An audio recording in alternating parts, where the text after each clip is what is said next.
one of the boldest moves, I think, from Ed Griffin yet. This is the taboo topic that nobody's supposed to talk about, and that is aerosol spraying. Now, we've got tons of documented proof of errant aerosol spraying. It just blows my mind that the whole essence of humanity has always been to look up into the sky and ask why. Though there are no limitations, there is endless space, an endless universe. Now, in the 21st century, we're not allowed to do that.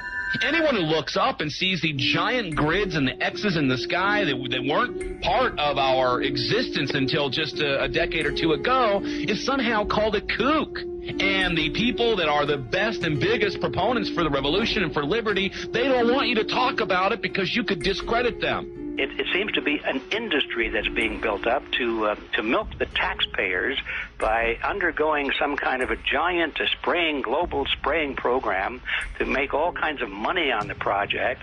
And they don't seem to care really what effect it has. They're not trying to experiment to see if humans can survive it or anything like that. They just want to get this stuff up.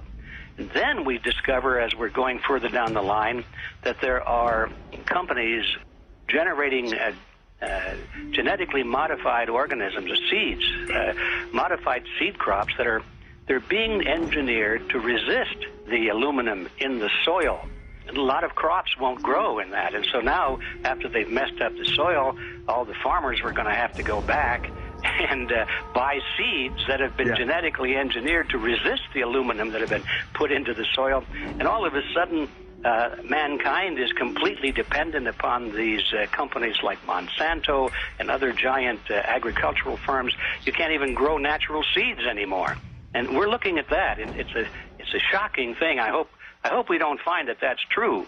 But all the arrows right now are pointing in that direction. We get into cost-benefit analysis here because there's also HARP could be involved in this. Geoengineering, as you guys mentioned, which is documented heavily in Dennis Kucinich's bill, that is the Space Preservation Act, which, by the way, I don't think got through Congress. And then Kay Bailout, as we call her here, Kay Bailey Hutchinson, also put together some legislation in order to qualify geoengineering, which, again, is supposed to save us all from global warming. But it is cost-benefit analysis because they can benefit on so many different levels, Ed. That's how they do everything, isn't it? That's right. And, you know, there's an old adage, if you just follow the dollar, follow the buck, you get to the source of the problem. And it looks to me like there's a tremendously profitable industry being built up right now around this concept of geoengineering or weather modification or reducing global warming and all of these other things that can be sold fairly easily to an unsuspecting public. They all say, oh, well, that's good. We don't want global warming, you know. And so they put up with this, and they don't question, they don't criticize. But behind the scenes, you see a whole industry being built up, which is, as I say, tremendously profitable. And the money for all of that is coming from the taxpayers. And it's a scam is basically what it is. We're just focusing on the one area that is real easy to prove. There's no speculation in the area that we're going into. They definitely are doing this geoengineering. They definitely are talking about it. They're working up formulas for it. They're putting together strategies for it. They've got funding for it. Everything is in place. We don't even have to go into those other areas to make the case. Okay, let them believe that, but at least they must understand that there's no question that they're talking about it and planning to do it. And so shouldn't they be equally alarmed about what they're going to do if it can be shown that barium and aluminum and some of these other toxic metals are very destructive to the planet and destructive to human health? Isn't that enough? You know, how many issues do we need to crank into this? And so, you know, if you're going to kill the planet and kill the population, do we need any other reason to be alarmed?